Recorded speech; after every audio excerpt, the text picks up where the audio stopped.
Hello, beautiful listener. I have a terrific tale for you today. So sit back, relax, and if you enjoy this audiobook, hit subscribe to get regular stories sent straight to your feed and like to help share it with others. How the Rhinoceros Got His Skin by Rudyard Kipling. Once upon a time, on an uninhabited island on the shores of the Red Sea, there lived a Parsee from whose hat the rays of the sun were reflected in more than oriental splendour. And the Parsee lived by the Red Sea with nothing but his hat and his knife, and a cooking stove of the kind that you must particularly never touch. And one day he took flour and water and currants and plums and sugar and things, and made himself one cake which was 2 feet across and 3 feet thick.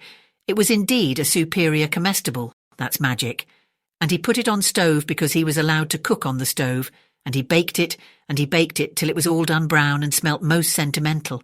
But just as he was going to eat it, there came down to the beach from the altogether uninhabited interior one rhinoceros with a horn on his nose, 2 piggy eyes, and few manners. In those days, the rhinoceros's skin fitted him quite tight. There were no wrinkles in it anywhere. He looked exactly like a Noah's Ark rhinoceros, but of course much bigger. All the same, he had no manners then, and he has no manners now, and he never will have any manners.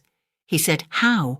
And the Parsee left that cake and climbed to the top of a palm tree with nothing on but his hat, from which the rays of the sun were always reflected in more than oriental splendour.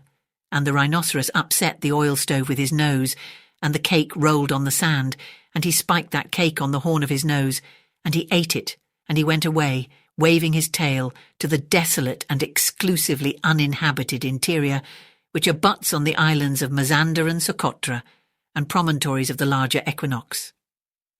Then the Parsee came down from his palm tree and put the stove on its legs and recited the following sloka, which, as you have not heard, I will now proceed to relate. Them that takes cakes which the Parsee man bakes makes dreadful mistakes. And there was a great deal more in that than you would think, because 5 weeks later there was a heat wave in the Red Sea and everybody took off all the clothes they had. The Parsee took off his hat, but the rhinoceros took off his skin and carried it over his shoulder as he came down to the beach to bathe. In those days it buttoned underneath with 3 buttons and looked like a waterproof. He said nothing whatever about the Parsee's cake because he had eaten it all, and he never had any manners then, since or henceforward. He waddled straight into the water and blew bubbles through his nose, leaving his skin on the beach. Presently the Parsee came by and found the skin, and he smiled one smile that ran all round his face 2 times. Then he danced 3 times round the skin and rubbed his hands. Then he went to his camp and filled his hat with cake crumbs, for the Parsee never ate anything but cake and never swept out his camp. He took that skin, and he shook that skin, and he scrubbed that skin, and he rubbed that skin just as full of old, dry, stale, tickly cake crumbs and some burned currants as ever it could possibly hold. Then he climbed to the top of his palm tree and waited for the rhinoceros to come out of the water and put it on. And the rhinoceros did. He buttoned it up with the 3 buttons, and it tickled like cake crumbs in bed. Then he wanted to scratch, but that made it worse. And then he lay down on the sands and rolled and rolled and rolled, and every time he rolled the cake crumbs tickled him worse and worse and worse. Then he ran to the palm tree and rubbed and rubbed and rubbed himself against it. He rubbed so much and so hard that he rubbed his skin into a great fold over his shoulders, and another fold underneath where the buttons used to be, but he rubbed the buttons off, and he rubbed some more folds over his legs.